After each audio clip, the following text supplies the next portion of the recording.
Olá, meu amigo, bom dia aí. Hoje nós vamos ler o livro de 1 Samuel, capítulo 15, verso 22. Porém Samuel disse: tem porventura o Senhor tanto prazer em holocaustos e sacrifícios, quanto em que se obedeça a sua palavra?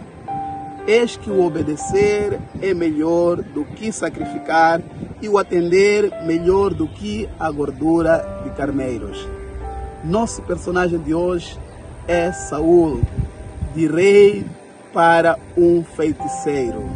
Saul era o rapaz mais belo, mais alto, com uma boa estética, formosura em Israel. E quando Israel precisou de um rei, olharam para Saul como sendo a pessoa certa e indicada. Por vezes, a beleza exterior nos engana. Deus não olha para o exterior, Deus olha para o interior. Oxalá que a sua beleza, querida jovem, querido jovem, não seja um caminho para a sua ruína e para a sua destruição. Saul, escolhido para ser rei, deveria ser referência em Israel como sendo o primeiro rei de Israel. Mas Saul tornou-se uma pessoa rebelde. A Bíblia diz que o pecado da rebelião é como a feitiçaria. Saul tornou-se uma pessoa obstinada, teimosa, desobediente a Deus, alguém que não respeitava as coisas espirituais. Quais foram então os 3 graves erros do rei Saul? O primeiro, numa das batalhas, o rei Saul ofereceu sacrifícios a Deus enquanto ele não era sacerdote. Ele tornou-se impaciente, não esperando o profeta chegar, o profeta Samuel, para oferecer o sacrifício. Portanto, aqui temos a primeira lição. Nós não devemos tomar o papel que não nos pertence. Devemos fazer a nossa função, aquilo que Deus nos confiou a fazer. O segundo erro do rei Davi foi numa guerra contra os amalequitas. O rei Saul dizia, ele foi orientado por Deus para ir destruir todo o gado dos amalequitas e o próprio rei dos amalequitas. Mas Saul poupou o rei e poupou o melhor do seu gado. Quando Samuel apareceu e questionou por que você desobedeceu a Deus, ele disse que não, eu poupei o melhor do gado para oferecer sacrifícios a Deus. Samuel confronta Saul: é melhor obedecer a Deus do que sacrificar. Que fica uma grande lição para todos nós, para mim e para você.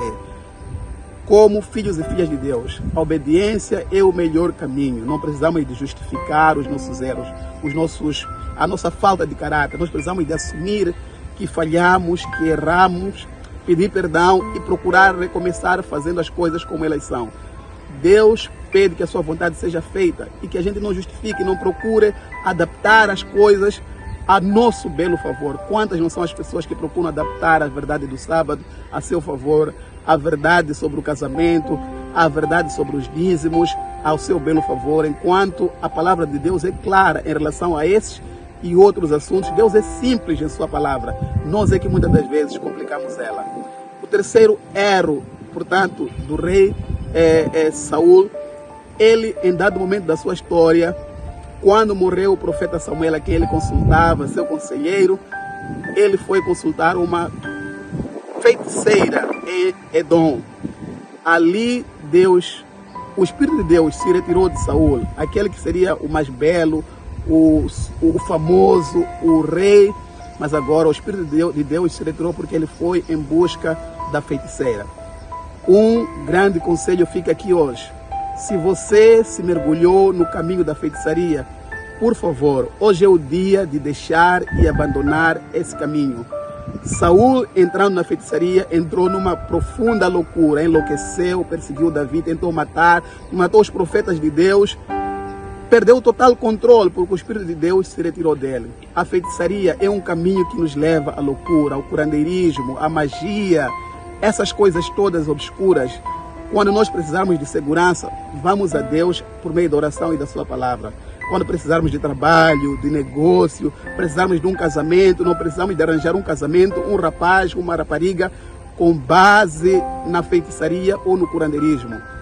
Tenha um bom comportamento, estude, se prepare para a vida e viva uma vida simples. Não se meta num caminho que você não vai conseguir sair dele. Se você já entrou nesse caminho, hoje é o dia de se arrepender e deixar para trás. Portanto, Saul tornou-se uma pessoa cada vez mais rebelde, afundou-se ainda mais, até que um dia, numa das batalhas, ele foi cercado com o exército filisteu e ele viu que não tinha saída. Ali ele lançou a sua espada e lançou-se por cima da espada, tendo morrido. Os filisteus cortaram a sua cabeça, levaram suas armas para o deus Dagon. Amado, que Deus te guarde, guarde o seu coração, o meu coração, para que ao fazermos as coisas espirituais de Deus, nós tenhamos discernimento e façamos com todo o nosso coração. O mais importante é obedecer a Deus, sua palavra, a sua vontade, e não fazer as coisas de Deus do nosso jeito e nem se justificando. Vamos orar. Querido Deus e Pai, ajuda-nos para que nós tenhamos um coração contrito, arrependido, igual a Davi, e que nosso coração não esteja obstinado, rebelde, teimoso como Saul. Fica conosco, nos ajude para que nós possamos respeitar as coisas espirituais. Em nome de Jesus, amém.